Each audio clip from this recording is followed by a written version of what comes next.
Anyway, it's a treat to be here. It's my first trip to this part of West Virginia, and I'm delighted, and I've certainly enjoyed the drive over.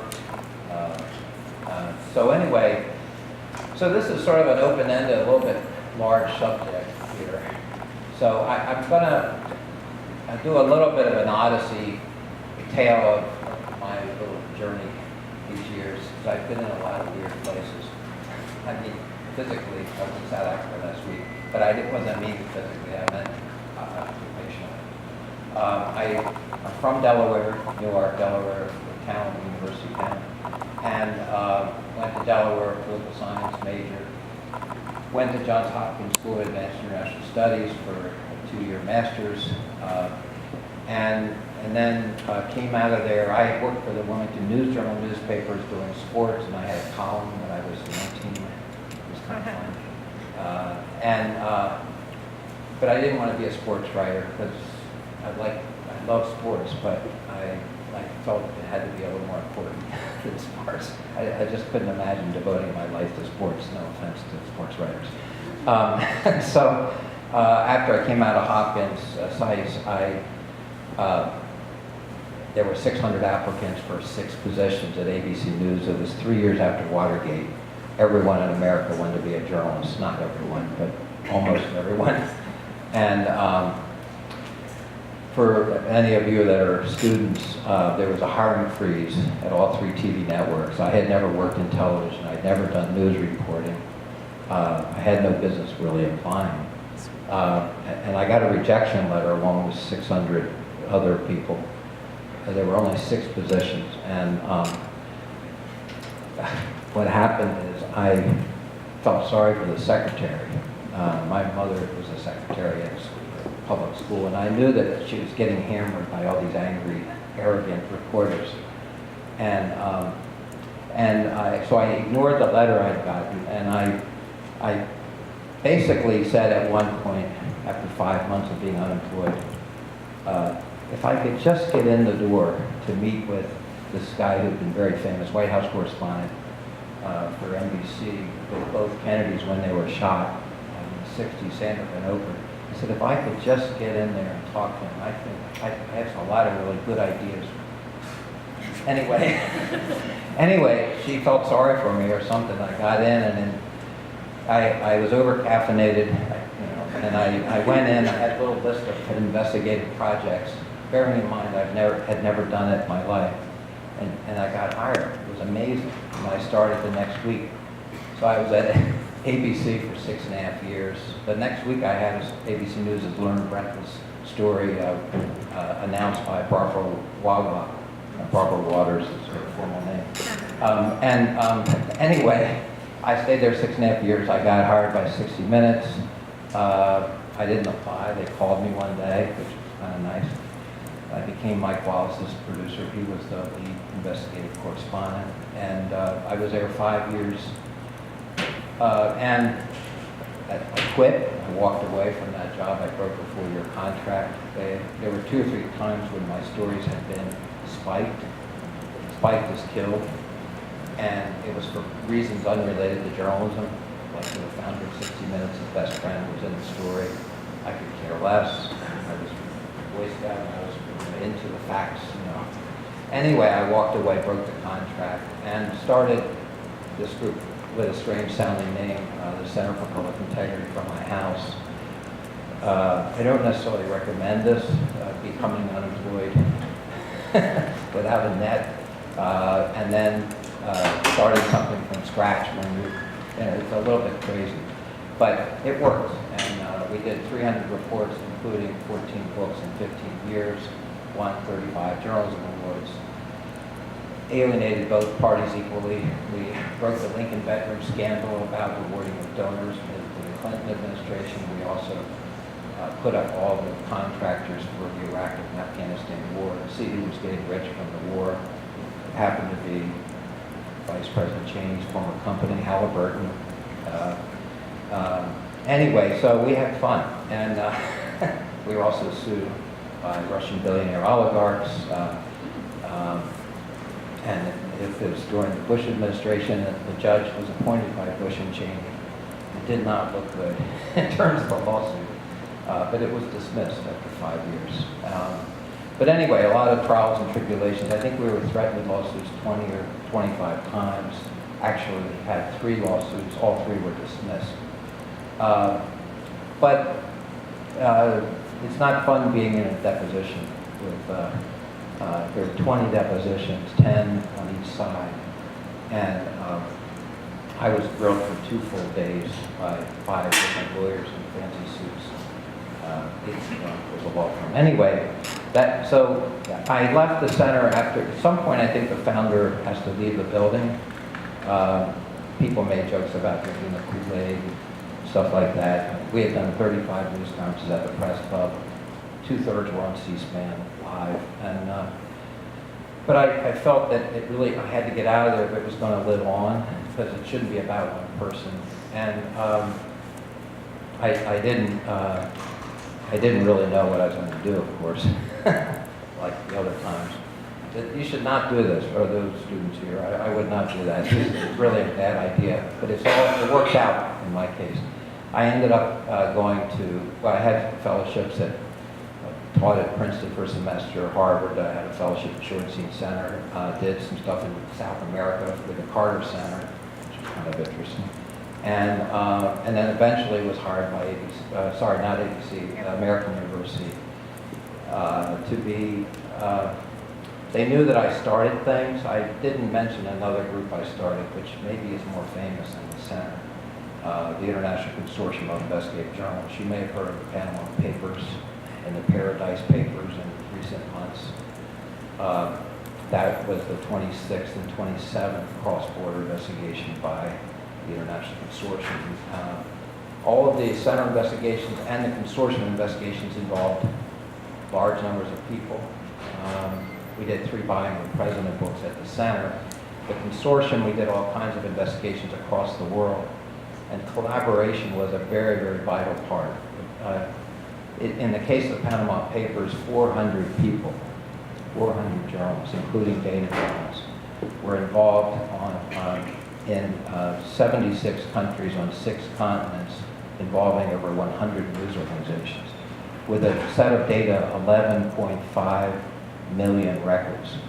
If you add up the Pentagon Papers and all the other leaks, and the WikiLeaks, Snowden's leaks, that's like 1/4 of 11.5 million records. How did they use? They used data analysis and journalism, and they had a discrete way of sending that all over planet Earth, literally to hundreds of reporters to report on it. Paradise Papers is 13.5 million. It's 2 million more than Panama Papers. That was just a few weeks ago. So I started it. Took 5 years to get the funding. I never ran it. I was over everything. It was part of the center, and then it just spun out after Panama Papers, number 26 investigation. So those 2 things were thrilling. We also had lots of lawsuit threats outside the U.S. Everyone wanted to sue us. It's like a game, I guess. It's fun, but not fun. But anyway, now I'm at American University, which is really where we'll talk about, what I will talk about today is the role of academics and the role of universities. I started another group called the Investigative Reporting Workshop, sort of like children's television workshop, except we don't have Big Bird and all that stuff. But anyway, the idea was to have a place to do investigative reporting, but teach students how to do it in real time, and to partner with leading news organizations. We have done 13 page-1 multiple story series of stories with the Washington Post. We jointly hired a Pulitzer Prize winner with the Washington Post. He's paid partly by the Post and mostly by the American University and the workshop. And he teaches a practicum on the investigative team of the Washington Post. Now, 40 or 50 students have had contributed research bylines in the Washington Post or actual bylines. We have separately done a similar thing with Jane Mayer and the New Yorker magazine. We did page-1 story with immigration data about immigration detention centers in America. and tracking this. The U.S. is the worst country on earth when it comes to solitary confinement. I don't know if you're aware of that. And in any given day in the United States, 300 immigrants who are in detention centers are in solitary confinement. And we had the UN rapporteur for torture, who happened to be a professor at American University Law School. And he was quoted, and the partnership was with the New York Times above the fold on Sunday, their biggest day of publication. And he talked about what this data showed. Why did the New York Times partner with us? Because they don't like to partner with anyone. They're sort of asocial. And that's not the only problem they have. But anyway, they had to do it because they didn't have the data. We had the data. Someone had given one of our producers the data. And it was delicious. So they kept asking, just give us the data, we'll mention you. And they said, sorry. And the woman who'd gotten the data, we said, you only get it if you give her a byline, a co-byline. And they did, grudgingly. It was wonderful. Humility is always delightful to see when it's a rare occurrence in certain quarters. So anyway, so as I've now been at American University now as a tenured professor for 10 years and executive editor of this investigative reporting workshop, we've done 80 investigations. We've also partnered with Frontline, the TV show, documentary program. We're the only university in the country that has a production facilities, editing rooms, and offices in our building for the production team with one of the investigative producers for Frontline. And we're now doing our 11th in collaboration. These are co-productions with Frontline, which is pretty cool. So the students get to have credits in actual documentaries that are on public broadcasting for the nation while they're taking journalism classes. We've created an investigative reporting track, a master's track. So we did it out of thin air. Now we're up to 15 students in that track each year. 5 of our students now work at the Washington Post. We only did the track 5 years ago, but 5 are already in there as full-time jobs. So what I've been interested in general, is accountability issues, I guess you'd say, for want of a better phrase. I'm trying to blend political science degrees with investigative journalism sensibilities. And that my favorite word, therefore, is accountability, which it appears to me is insufficiently an element in our society, or any society for that matter. And so I have increasingly made noises at American, and I wrote a book back in 2014, which I'm happy to talk about, but that would take hours separately. But it was about lying and truth. It came out a few years too early. It came out in 2014, just kidding. But I looked at half a century of lying systematically, and real-time truth. We never have real-time truth. We always find out the truth decades later. I can go through it and discuss that if you want, but I want to skip over right now. What I've been interested in is academics and journalists are very similar. They both love primary records, actual documents. To me, that's the most exciting thing, primary records. My wife says I'm bored. I can't imagine why she says it. Just kidding. But records are our friend. No one reads records, very few people. The only 2 sets of people that do it are professors and journalists, some journalists. A rare form known as investigative reporters. And what I basically have noticed at American University, I don't even know exactly how many professors there are. There's 6 schools, but there are investigative-minded professors at all, and grad students as well, all the way up, or somewhere at least, in the 6 schools. But I noticed that both groups of people, the journalists and the academics, are both using the same data. The way in the old days would be last week and before, just kidding. The old days, an academic would work on a book for 5 or 7 years, be deeply proud about it, as he or she should be, and they would hope the journalists cover it. And at least until a few years ago, the article would be in the hopefully a major newspaper. And the byline would be the journalist who worked on it for a day or two at most. And the quote from the person who was the expert, the professor, who devoted 5 or 10 years of her or his life to the subject, would be on the jump inside the paper back when we had paper newspapers. And it was, I wouldn't call it a rip-off, but it was a little bit of a peculiar arrangement. But it was helpful to the book selling, of course. And so the academic would not generally complain about it. But it wasn't much of a collaboration, frankly. What I'm fascinated by now is, well, obviously this has all changed. Newspapers, we've lost half of our commercial journalists in the last 20 years across America because of the internet and advertising not working quite the same way. We have 1/3 fewer foreign reporters outside the U.S. covering news around the world. We have 1/3 fewer, more than 1/3 fewer journalists in our state capitals covering power, the uses and abuses of power in state legislatures. Most laws in America are not passed in Washington. They're passed in 50 states, about 22,000 to 25,000 laws a year. So what's happening, 27 states in Washington have no one watching the congressional delegation, all their bills they introduce, all the things they're supposedly doing, or not doing. So we have a watchdog problem right now where no one's watching those in power. That's a whole separate issue. But it's not unrelated to the need for collaboration, greater collaboration by academics of all levels, from grad students to every level of professor and all that kind of stuff.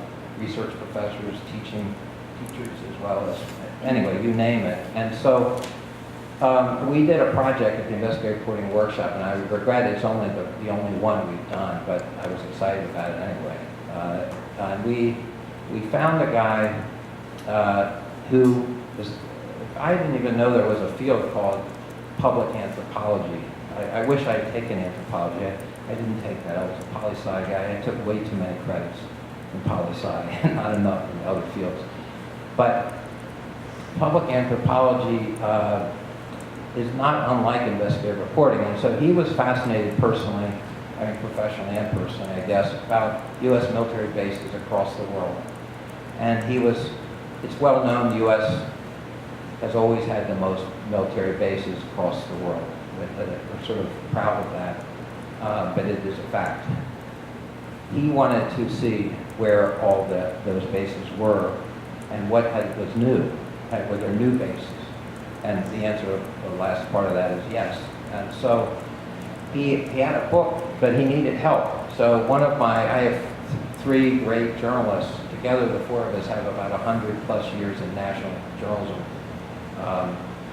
The Pulitzer guy who works at the Post, we have the top data journalist, and then we shortlisted the top 5 in the U.S. and the world, and we have a woman who is the managing editor, was a deputy managing editor for USA Today for graphics and photos for 16 years, and is an expert in that, in the tip presentation type stuff.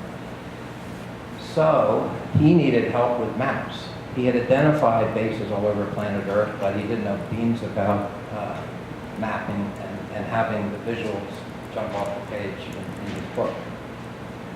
We agreed to work with him on the mapping from the data he had gathered in exchange for him giving us an excerpt from the book for the Investigative Reporting Workshop. Pretty simple deal, really. No money, just partnership. And he had this, there's a new type of base now called lily pad bases. These are where you refuel your planes. You have some small arms stuff if you need it locally to protect the airports. But there's a war going on unofficially in Africa between China and the U.S. For dominance. But most small arms in Africa, in sub-Saharan Africa, are actually sold by China to Africans. It's really, there's a lot of stuff going on that most Americans have no idea about. And, but anyway, from this, we were able to, 18 or 19 maps, but some of them involved Africa and the lily pad bases in particular.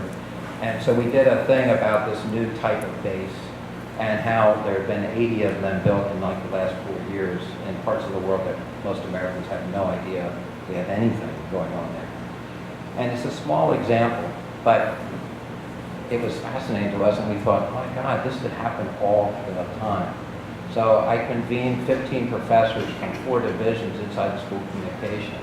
One guy has investigated all kinds of unfair murder type things where people go to the slammer and they're innocence type projects with crimes. There were others who have done all kinds of investigations, environmental investigations, you name it, but different fields within the School of Communication. And I started talking about a field called accountability studies, and I wrote this in my book as well, that if you could have the law school, you know, the head of the law school at one time was run out of Chile by Pinochet, and he'd been tortured, and human rights is a big thing at American University in their law school. You have other schools that are doing other things that are public issues and accountability related issues. So I started thinking, well, what if you started to have a degree for students who want to do something important in the world, but they don't have the basic skill sets. They don't know how to read a balance sheet. They don't know how to look at primary records. They don't know much about the basics of legal things, but they would have a little bit of a smattering of knowledge across how to hold those folks to account with public records, same as what journalists do. And all the deans of all the schools and the provosts all went crazy over it, and they loved the idea. Unfortunately, I haven't been able to follow up too much. But there is something here, I'm convinced of it. It is a time now for professors, including grad students en route to being professors, as well as journalists to collaborate more than we do. Right now, there's not nearly enough of that. And it needs to happen, and it needs to happen really quickly, because we have a lot of problems, obviously, in our society. And I am strongly convinced this is needed. And so it's one of my little pet projects, is to try to figure out how to do it. That's a monstrous undertaking and a bureaucracy.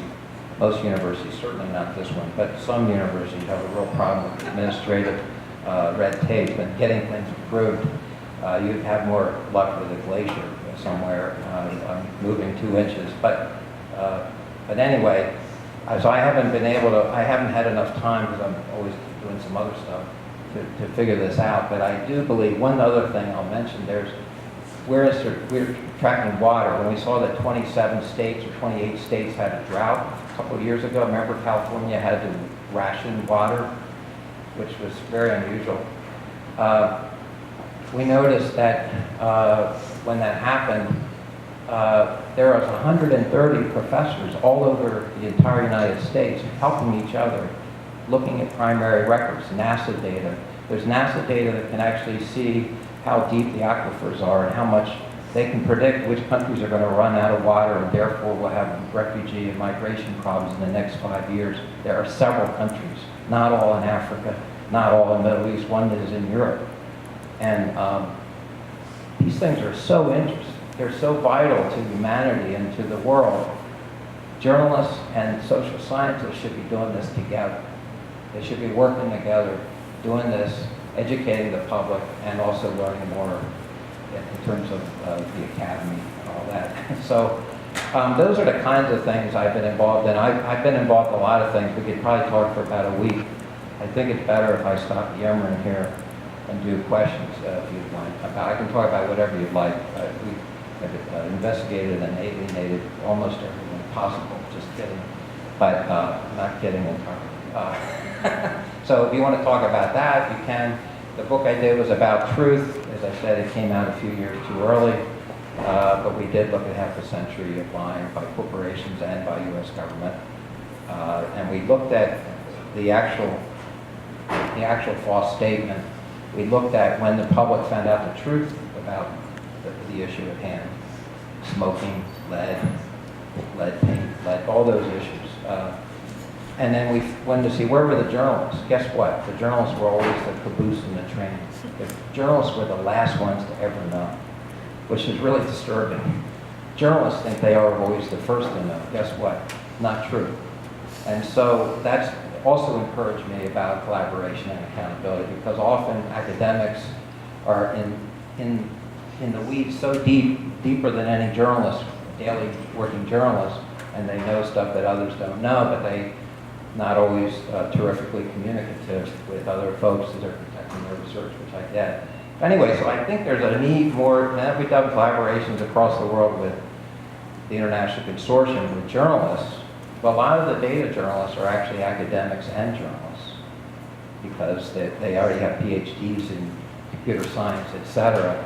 So what do we call that? Well, gosh, that sort of looks like academic and journalism mixing on that one. And so I think that's where this future has to be. And so I think it's thrilling, actually, as a concept. But the question is how to galvanize it or goose it, kind of, and have it happen faster. As we all know, whether it's journalism, which couldn't understand that their business model was collapsing, or academia, which is not often associated with lightning. It would be great if both these things could happen faster than they might normally happen, and I don't know how that can be done. It's not something I've spent a lot of time worrying about. But anyway, across the board, I'll stop. I really will. Questions, go crazy if you have any about anything you'd like to talk about. And I studiously avoided discussing current public affairs, but I am lucid, so I could talk about that as well. Thank you. Very interesting. Sure. But I'm just concerned that Is this academics. okay with you? Yeah, you're fine. Okay. They probably need it for They're recording it. I'm not sure they're going to have your. Sorry. I used to work in television. I know how. Sometimes I need a mic. Sorry. It's a good idea, but I urge caution because academics can also be a problem. An example I'd like to give you is, you perhaps know the book Merchants of Doubt by Oreskes. What was her first, do you remember? Yeah, I know the book. I don't know her. About but, yeah. these small group of people who tried to deny that there was an ozone hole, tried to deny that cigarettes cause cancer, and also tried to deny global warming. And I read the book, and I read other works by Oreskes, she's a very good scholar, so forth. But then the last academic year was at the Institute for Advanced Study, Princeton. And we, I was in this little group of contemporary modern historians. And I was surprised, we were in there when Trump won, and that there were people, I don't want to give any indication who it was yet, but there was one of the people who was in charge of this made a statement, and I was surprised, intelligent academic, that thought it was good that Trump won. And he completely rejected the idea of global warming. And this person's not a scientist. So I tried to sort of politely holding myself back and just questioning, but all of a sudden. So he referred me to, what's his name? There's a famous 95-year-old physicist who's been at the Institute for a long time, who was a collaborator with Einstein, who has there's an article written about him in the Atlantic for being a climate denier. This is someone who you would think would know better. And so they took me over to him, and I talked to him for about an hour. We talked. And it turns out that he sort of backtracked on his climate denial in the course of the conversation. But that there are these people, the academics is not necessarily a guarantee of getting things right. Right. No, I agree with that. I'm not going to vouch for every single academic in the world, or every reporter, by the way, but it's a fair point. And I know that a lot of professors are not interested, nor is it part of their purview, things like accountability or public issues. A lot of academia is in more specific fields that are not really directly related to that subject. So there are caveats to this, of course. It's a fair point. Yeah. I love your idea. It's fantastic. It kind of reminds me of public journalism, which is kind of a little tiny side collaboration with community development, which is my field. And so what you're saying is very familiar and seems like such common sense, right? So the things that you're up against are two things that come to my mind right away. And first is we are encouraged by our disciplines to develop knowledge for knowledge's sake. And you're talking about applied research. So until we kind of raise the respectability, if you will, of applied research, there's a big challenge there. But the real challenge, in my view, is you're asking for transdisciplinarity. Not just interdisciplinarity, but you're talking about a problem that escapes all boundaries. There just can't be a problem of public accountability or transparency or truthfulness or righteousness or whatever you end up calling it that doesn't like escape every discipline's boundary and actually require every discipline's eye and gaze on it, right? So, you know, there are so few universities that are embracing the notion of transdisciplinarity, and my alma mater is one of them, Arizona State University. But I think there are so many institutional barriers, and it goes from all the way from how tuition is gathered and distributed in universities to disciplines themselves rejecting their domain being invaded by someone else. So I just wonder, like, how far have your discussions gone with American on those kinds of, you know, sort of specific issues of if we wanted to do this, what kind of barriers might we anticipate, and have you come across conversations about those? These are great points. Part of my problem is I've been known to try to take on too many things simultaneously, and the way I think normally the way things happen is episodically, idiosyncratically, like a project, a situation you want to look at, like the water project. We wanted to, as journalists, track. We've done a lot of 50-state things over the years at the center and the workshop that no one else ever did before. And you hire people on the ground in 50 states, you do a collaboration, you pull records, primary records from 50 states. We've done stuff. And I think it almost has to be, I hate to put it like this, but it has to have a top-down kind of catalyst element of what's the subject. Either taking the whole thing on for the world or for America, it has to be a sectoral about an issue that it deals, like water is a very serious issue. There are parts of the United States that are going to run out of water in the next 10 or 20 years. There are numerous states suing each other over water right this minute. Georgia and Florida, New Mexico and Texas, lots of states. And that's a public policy issue, but it's not just public policy, it's science, it's everything. I mean, not everything, but there's about 10 or 20 fields in academia that could be relevant to journalists also looking at it as well. That's just one small example, but I think the only way to proceed, we did 300 reports and 14 books in 15 years, and I got my staff up to 40 at the Center for Integrity, not counting the Consortium. We did a lot of projects, but we didn't do the whole world. But it's still going to come down to project by project. I don't see any other way around it. And that's the only pragmatic way to attempt it realistically, I think. I mean, I'm not a person who likes bureaucracy.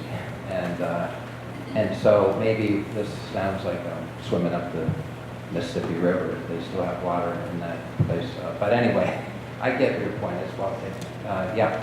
Sorry. And then we'll come over here. Sure. One thing I think that, especially today, journalism and academia have in common is that they're both under assault from political leaders and from a sort of populist sentiment that sees them as disconnected, as elitist, as liberal, as out of touch. And I think that, speaking as an academic at a public institution in a conservative state, that perception has a direct effect on my professional life, on my livelihood. So how do we, I guess, to alter the conversation or shape the conversation in different ways without reinforcing the idea that there is this sort of body of experts, out of touch experts who are sitting in a dark room somewhere deciding everything. How would scholars who want to venture out into the public arena, so how can they be confident that they're not going to, I know plenty of cases of scholars who ventured out into the public arena and have either received certainly a lot of blowback from public opinion, from online, or even who've been targeted by legislators. So what kind of, how do we engage and take risks in engaging in the public domain? Well, no, it's a fair question. I mean, I sort of fell in the clover about things like tenure. I didn't want tenure, I didn't ask for tenure, they wanted to give me tenure. But, so I'm not stupid, I said yes. Look, you're right. I mean, I remember there was a famous case at the University of Virginia regarding climate change, and a particular professor, I think he was pretty much run out of town, as I recall. I think the only way to do it is if there's a problem-solving moment. And I know on certain things like climate change, it's so at the barricades already on every single issue. And I get that it's radioactive and all that. But if it's a problem-solving enterprise, like the idea of 130 professors across America looking into water aquifers and legal issues and the administering of water, how is it done, who does it, and just studying it, it's pretty innocuous on its face, and that's not as loaded as climate change. So sometimes it's the framing of how it's framed at the outset. I'm not an expert on framing. I usually investigate people who try to frame things, just kidding. But I do think not all cases are radioactive. It has something to do with the subject matter, I think. I mean, what I was excited about was the amount of data that no one looks at. I was astonished that there's data by NASA tracking water depths of aquifers across planet Earth. Who knew? And I want to get that data. That's something, who can be opposed to that? Well, I'm sure there's people opposed to it, but they'll have to get over it. And I realize that could cause problems if we knew that data, I get that. But I can't answer it perfectly. There will be cases where people have to keep their head low or do it. This is a bad analogy. They did cover sports for a while. This would be an off tackle. It would be a slightly, or a slant thing. You don't go and show all your cards right up. You start doing research. It helps if you're not at a public university, I think it's fair to say. But if it's a collaboration across the country, it involves multiple universities, public and private, and it's public data that's available in all states, it's really hard to isolate one person against that background. I mean, I think there is a strength in numbers a little bit, and that's the beauty of collaboration. There's somebody out there by themselves, they're going to be vulnerable. And having been sued by Russian billion oligarchs, I know vulnerable. And not a great answer, but it's a tricky thing we're talking about for sure. Yeah. Chuck, you talked about the decline of newspapers, and much of that, in fact, almost all of that is happening at the local level. At the same time, we've seen a rise in some respects of investigative journalism because of these nonprofits, like the Center for Public Integrity. I guess my question is, and this could tie back to the academic piece, but how do we get more investigative journalism at the local level? How do we get some of these national outlets interested in partnering with local media on investigative stories? And then can we bring academics into that? No, great question. I didn't go deep on this, but I will for a second. When I started the Center for Public Integrity, it was the second nonprofit news organization. I don't count NPR, PBS, I like them, but they are government funded partly. I'm talking about non-government funded nonprofit entities. And when I started the center, it was the second. Today, there are 140 nonprofit news organizations across America. I co-founded the Institute for Nonprofit News, which is the umbrella group for all these groups, best practices, how to deal with lawsuits, how to deal with funders, and how to deal with transparency. All these things are there. It's a community now that exists, and they're continuing to proliferate. You'll be up to 150 or 200 in the next 3 years. It's growing because the reason money is flowing into this by ordinary citizens, if you don't have information, you don't have a community. End of story. You might as well just give up. You can't have a democracy if you don't have information. It's fundamental, right? And so the reason people, admittedly, maybe they were doing museums and other subjects. Now they're just doing basic information because if you don't have it, no one knows what's happening in their town or their small city. And so it's changed a little bit about journalism is suddenly not a novelty, it's essential. And people are willing to, excuse my language, but put your money where your mouth is. I mean, people say they care. Do they care? Well, how much do you care? If you want to find out what's happening and the uses and abuses of power, you're going to need an independent entity, a journalism organization, or others, or academics for that matter, pointing stuff out that is inconvenient truths, whatever you want to call it. We need those things in our society as a democracy. It's fundamental to our democracy. We can't just have government telling us whoever is in charge, what is the fact today and what the news is. That's wrong. We need independent fact-gathering information across our society, and that's true in any democracy. So, to me, I'm thrilled about this new ecosystem. I've been writing articles for like 35 years about this new ecosystem. I'm thrilled about it. But I don't think it should be limited to nonprofit journalism. I think it should be, we also have NGOs. The best research about human rights on planet Earth is not being done by a news organization, a conventional commercial news organization. How about Human Rights Watch, which has 19 offices on planet Earth and about 500 or 600 people, 1/3 of whom are quote-unquote former journalists, but they're functioning as journalists. That's pretty exciting. So now you have all these public interest issues on planet Earth or in our country that are being looked at surgically almost by experts in the fields, researchers. A lot of those human rights people are in the human rights. They're not really journalists per se. But if you look at all the social network things, like I'm an environmentalist, I'm in for human rights, you're looking at tens of millions of people that think they are part of that community. I wanted to create news organizations that were organized by social networks. If you had all the environmental reporters on planet Earth, the way I kept trying to get the international consortium that I started after I stepped away from it, I said, how come you only have it based on who's in what country?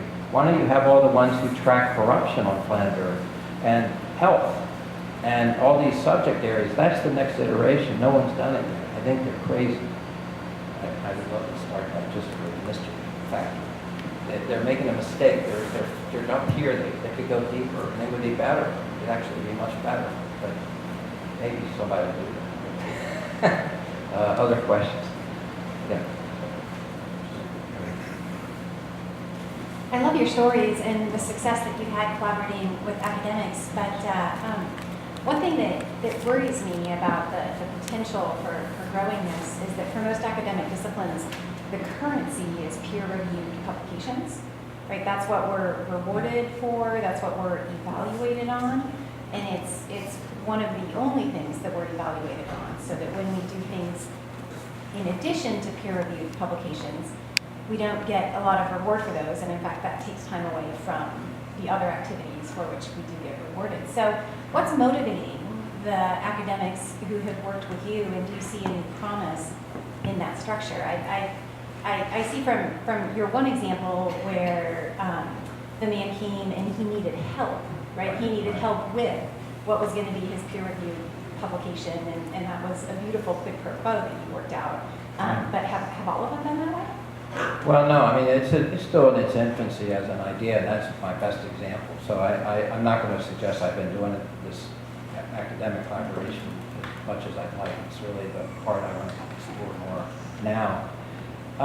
But a lot of academics have different positions. There are research professors at various schools that either already have tenure, but they're doing projects, and they're not necessarily teaching. There's every American university, which I'm assuming is much smaller than West Virginia here, it's got 30 research centers about all kinds of different subject areas. A lot of those professors they'll do their primary research and do what is required for their scholarly research on the way to getting tenure. But they'll also write op-eds in the papers, and they'll be public about this. They'll be public intellectual kind of in the field of their choice or whatever. And there's no reason that you can't have both those elements exist. And I guess what I'm saying is, if we look at strictly about publishing or perishing and going into the track to your point, that is a little sobering and overwhelming and daunting. I'll admit that.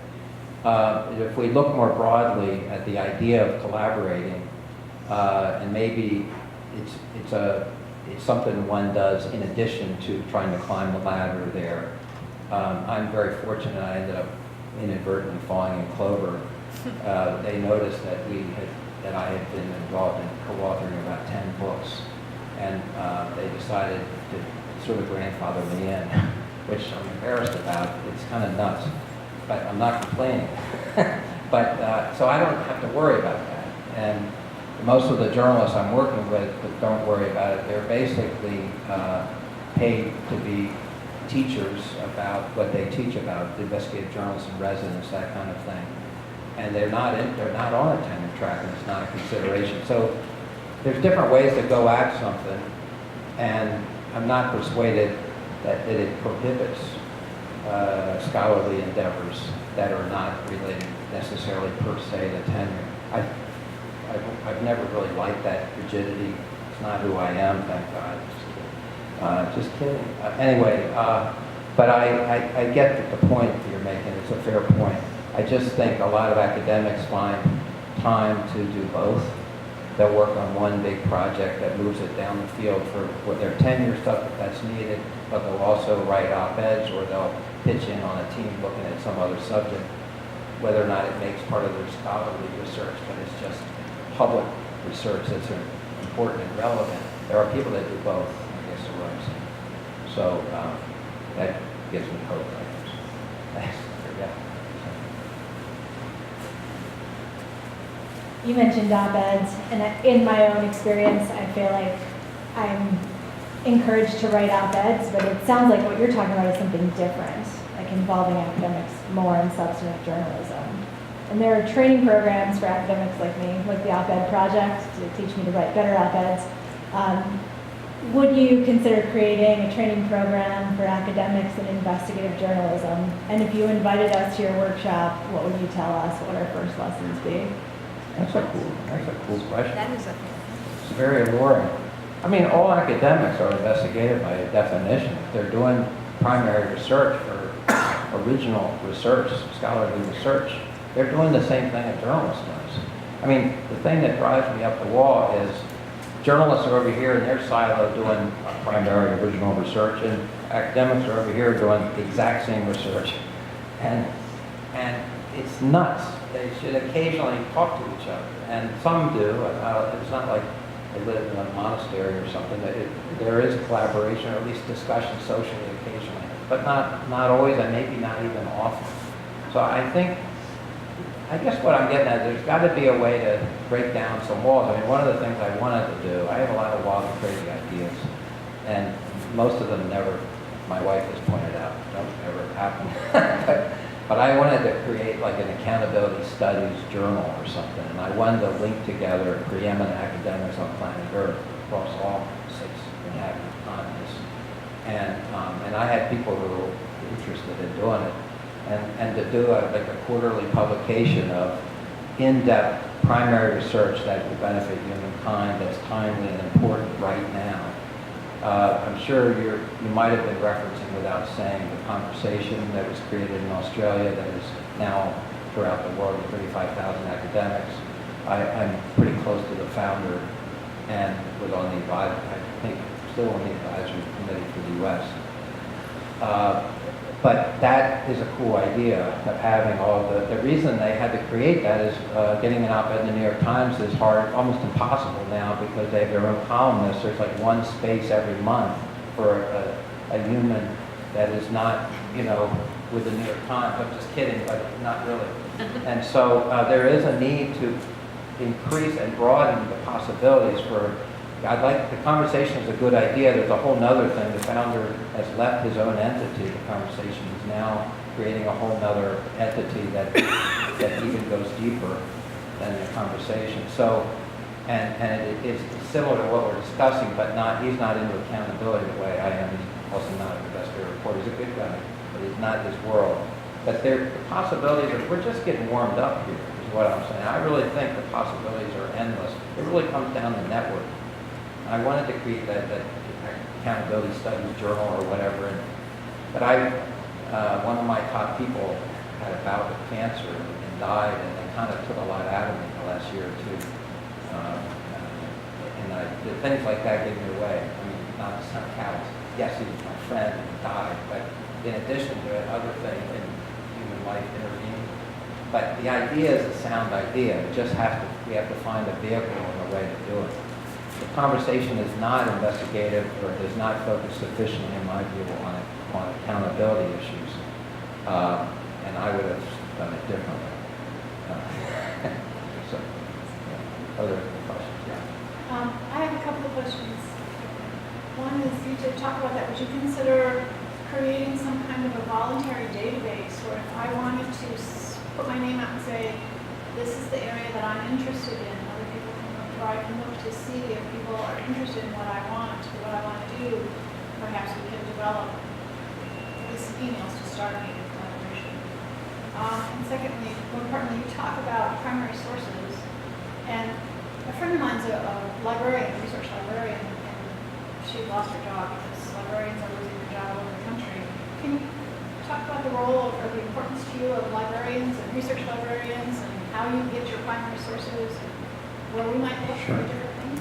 Well, librarians are essential. I mean, I teach in-depth journalism, which is U.S.-based investigative reporting, and international investigative reporting, where they have to investigate a subject across borders, which I created that course. It's kind of a fun course.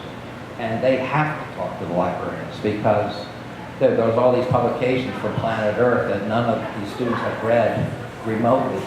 And so I think the role of librarians is essential to educating students about primary records. Most students don't enter college knowing what a primary record is even. Just hope they're not leaving college not knowing, just kidding.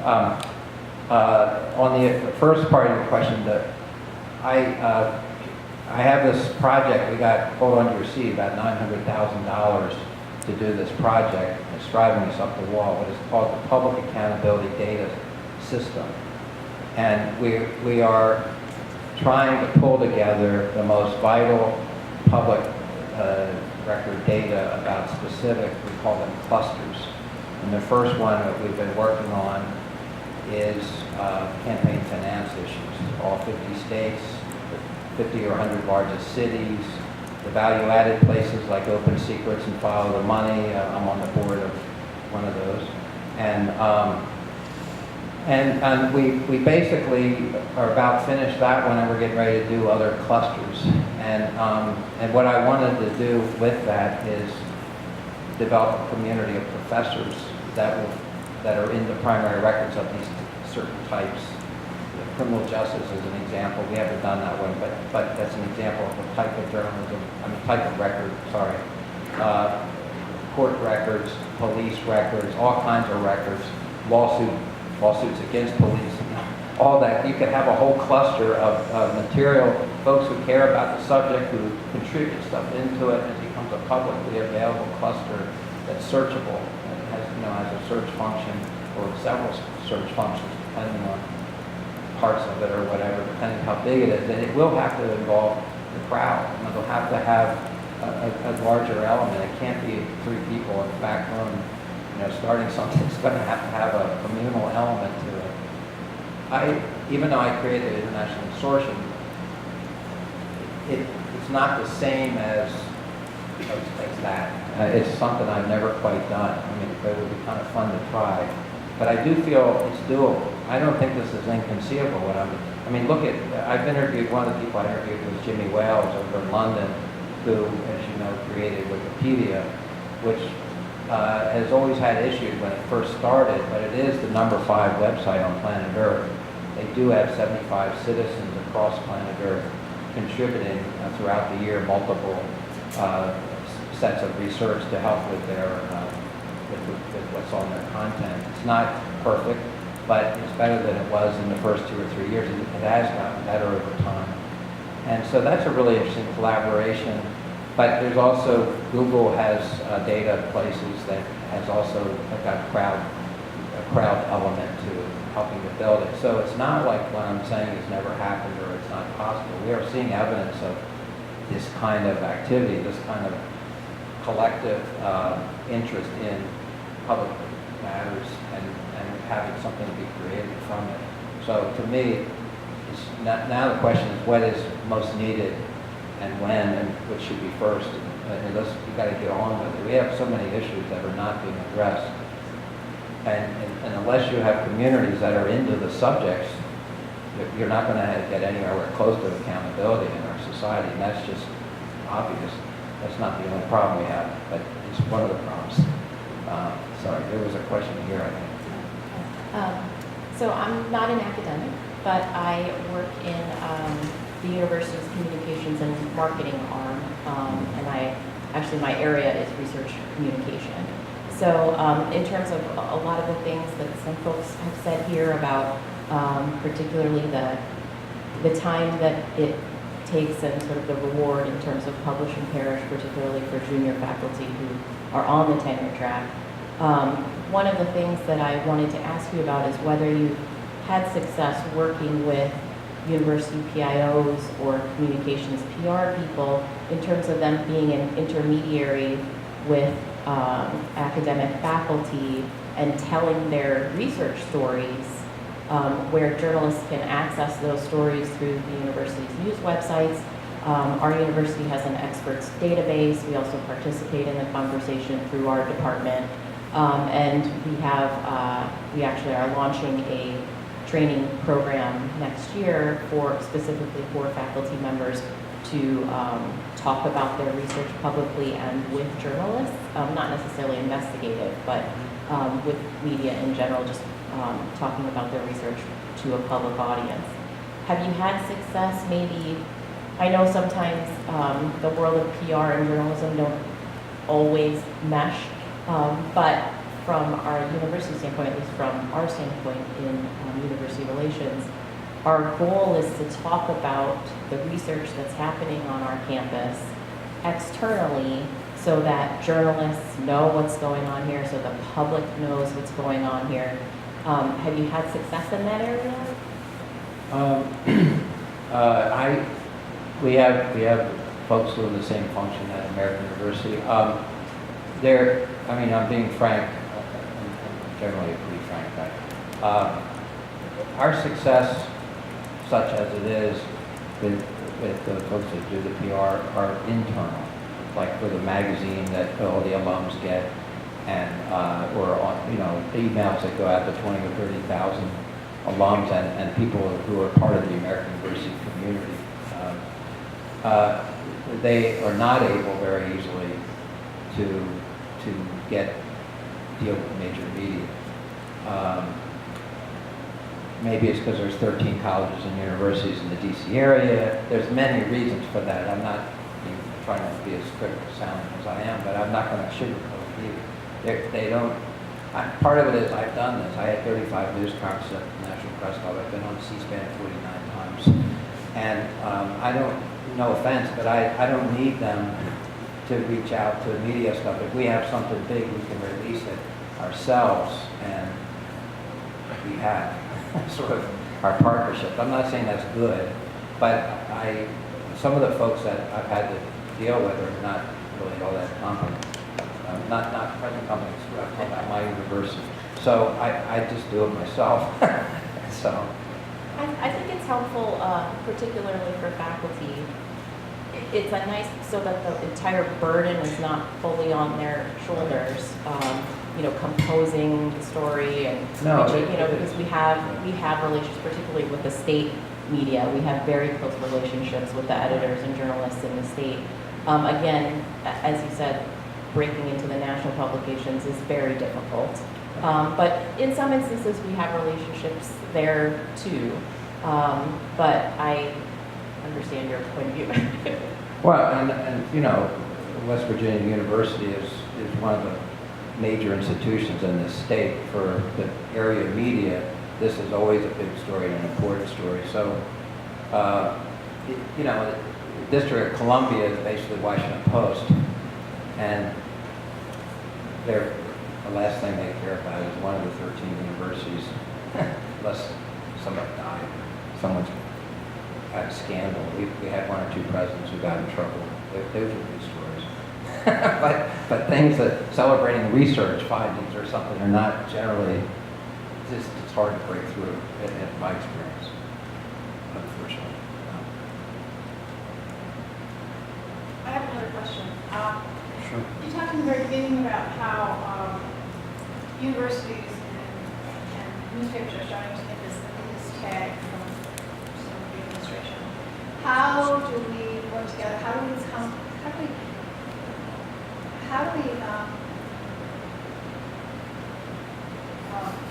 counter fake news without sounding elitist? Oh, it's a good question. I just did a 2,000 or 3,000 word article about facts and truth, which I don't have copies, but I can send it to you. You can send it out or something. But it's on the Investigative Reporting Workshop site, and it was co-published with a magazine as well. But our site is probably better.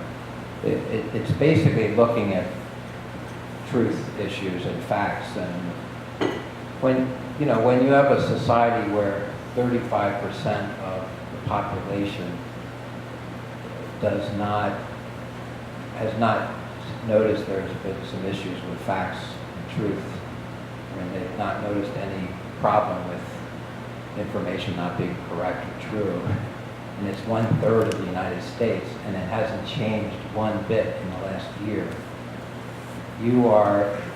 We're in a, we started this way back in the 60s with direct mail to both parties started balkanizing their information now. Creation of certain cable stations, both Fox and MSNBC, we started to bifurcate information through blinders, whatever you want to call it. And it's suddenly my truth and your truth, and we started to, or alternative facts is my favorite, but you started to get into this, my information versus your information, and which is alarming. I'm sorry, it just is. And having worked for 10 years, 3 manuscripts and 2 publishers on a book about truth over the last half century, which unfortunately came out in 2014. You should have held it if you actually but this problem is very serious. I mean, we have a history of not being aware of the truth the last half century. And I could go through all the examples if you would like. This is not a new problem. If you want corporations to look at the smoking subject, tobacco industry, aggressively lied about it for half a century. I could go through them all. I mean, I'll send you some stuff. You could disperse it, but I have real-time truth charts, and I show what the lie was. I show when scientists or others found the truth, or on the stuff. I'm talking about commercial, corporate stuff. And where were the media? The media was always late, 10, 20, 30 years late. Same with U.S. government problems like that. And so, we also have cyber security issues with countries trying to manipulate the state of our own democracy. And they would argue we have been doing the same thing to them with USIA and all of this thing, but I'm not saying I agree with that, but that would be you saw what happened when the U.S. Required Russian television, RT News, to register. Then they wanted Voice of America to register in Moscow.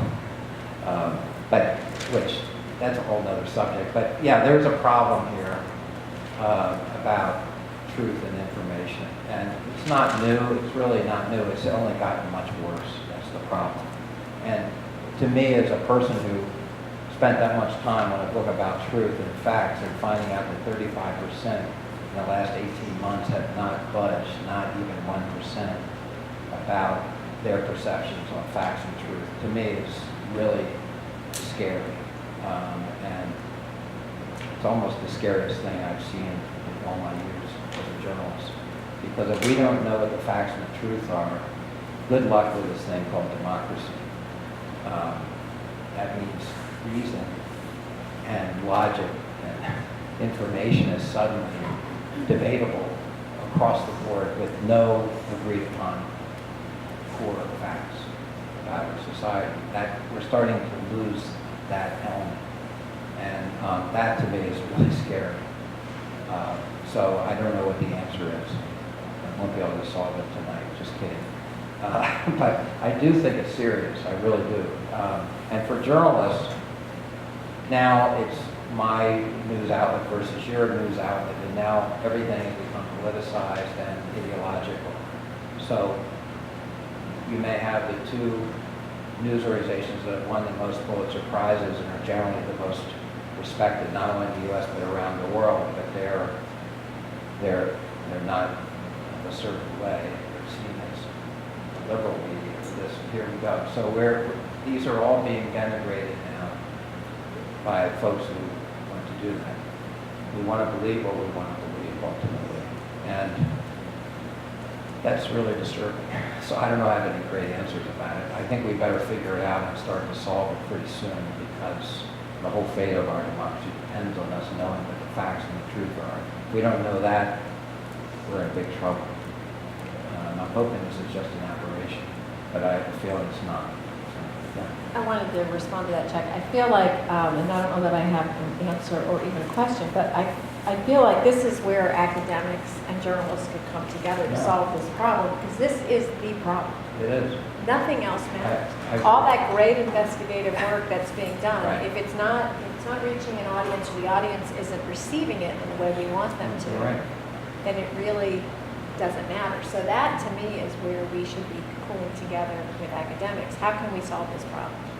From a technology perspective, from a human interest perspective, from all these different humanities, all of these different approaches. And I also think local journalism is more vital and important than ever, because that's who people trust. So how do we translate some of that to local journalism? And how do we increase that ecosystem so that we're working together to solve those problems? Well, no, you're right. I mean, the nonprofits I mentioned are only a small part of it, but the fact that we have many fewer journalists covering, say, legislatures, but now we have 140 nonprofits in all 50 states. That's the progress in terms of making up for the gap, the commercial media collapsing in those states. That's not going to solve everything. I'm not saying it will, but I'm glad they're there. Why are they there? Because people in all those communities are terrified that if they don't have information, you don't have a community, period, and they've all decided journalism maybe is worth supporting financially, because if you don't have information, you don't have a community. It's over. And so that happened organically in a most peculiar way, but it has happened. It's not perfect. The fact that we are undercovering our state legislature still is very serious. A lot of industries, like insurance industry, is all regulated at the state level, not national. Enron, when it went under in 2001, had deregulated itself in 22 states. Guess what? No journalist or no citizen hardly in America knew that. No journalists anywhere were tracking it. We figured it out. We collectively found out later what had happened and did an ex post facto looking back. But so we've had trouble with knowing things in real time for years, decades already. But now we've got these other elements that have happened that have exacerbated everything. But you're right, and academics and journalists, coming full circle, academics and journalists should be working together on this, and it could be. But certain communities see both of the communities you just mentioned as suspect and not worthy of such a noble undertaking. So anyway, that doesn't mean it shouldn't be a collaboration. I'm just saying that the storyline is already set by folks who don't want to face the facts, frankly. Any students have any questions?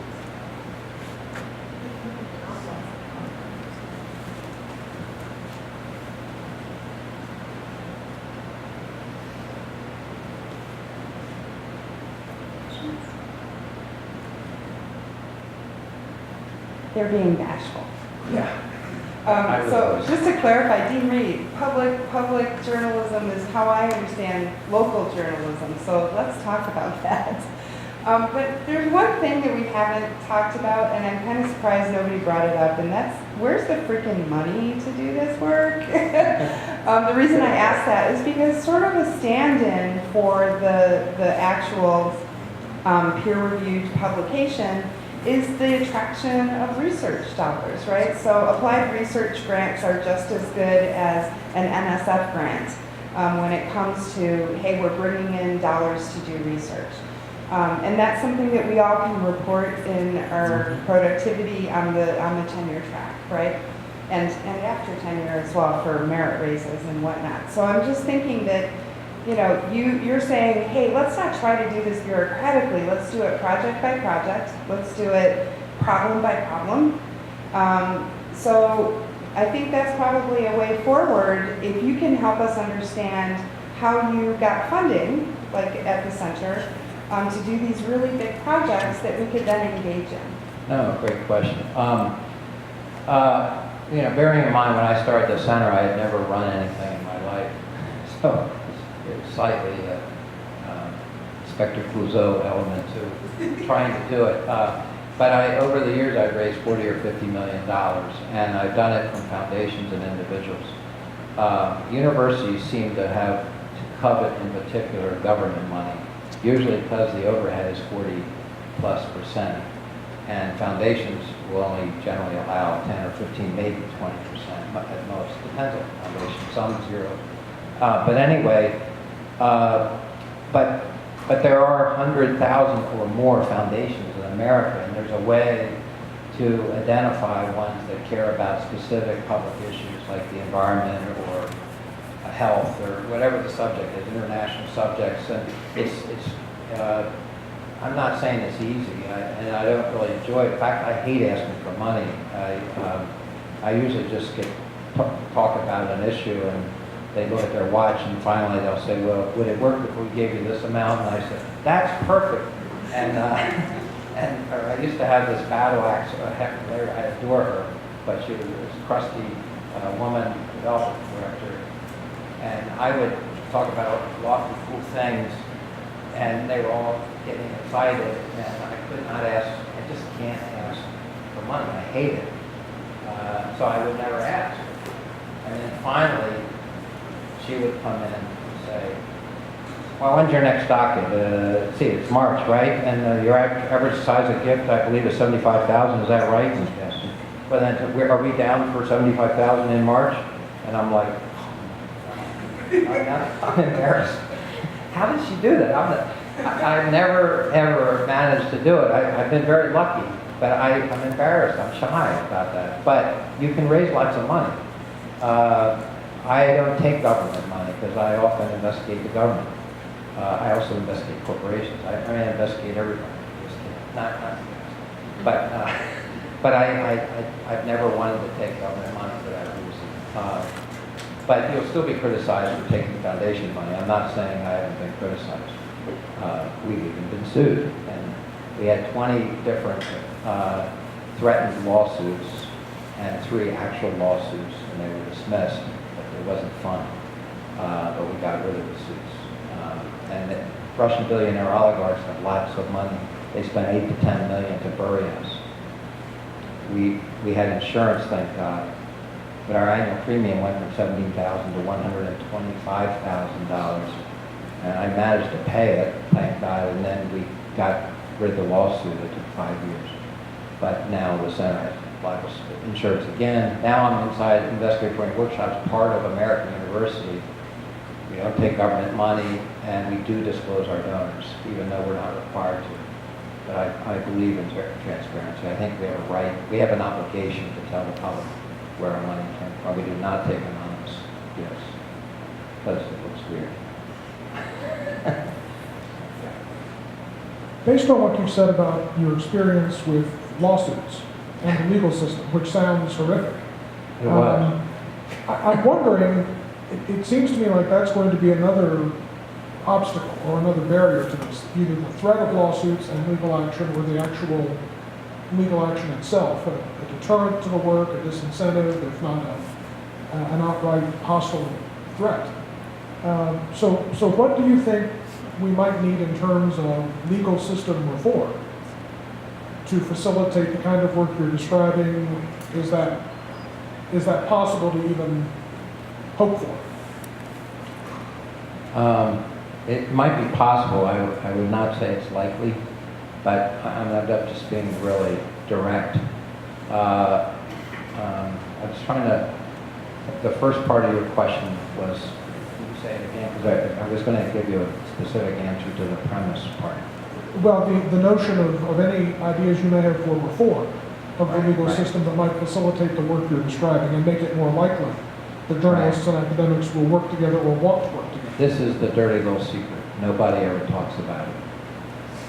If I investigate the government, no one can sue. The government cannot sue for libel. They don't do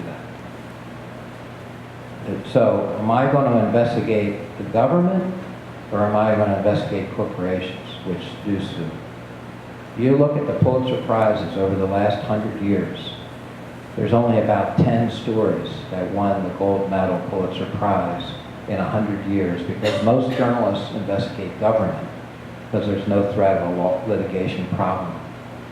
And what does that mean? It means we diminish the public perception of government by always investigating that, but not talking that much about corporations. I find it outrageous, but it's a dirty little secret about journalism. And I could give you examples, but I'll stop. There are some amazing examples against her.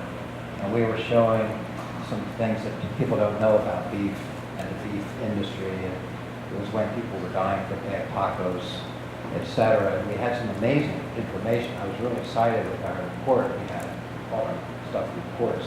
The journalists would not cover it. It was a news story, but it was a report. Oh, it's a report. And they would do the findings. So a little bit of a side, a little bit backdoor way of them covering it. But anyway, no one came. I think we had 3 reporters. Our average was 35 to 50 reporters. 3 people showed up. Why? Their editors did not want to take on the beef industry. I mean, they didn't announce that, but it was pretty obvious. They knew there was a litigation in the tens of millions against Oprah. And the last thing they want to do is do a story like that and also maybe get sued. So it's unfortunate. So we denigrate government, we cover more investigative things about government, but we're not going to get sued.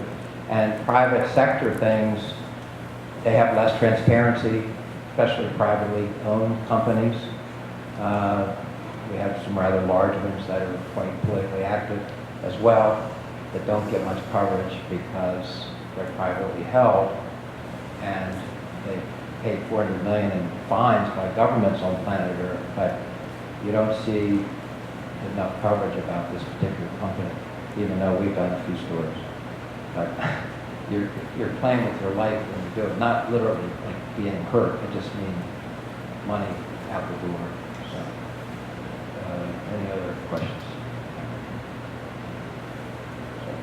Thank you so much for coming. Oh, sure. Thank you.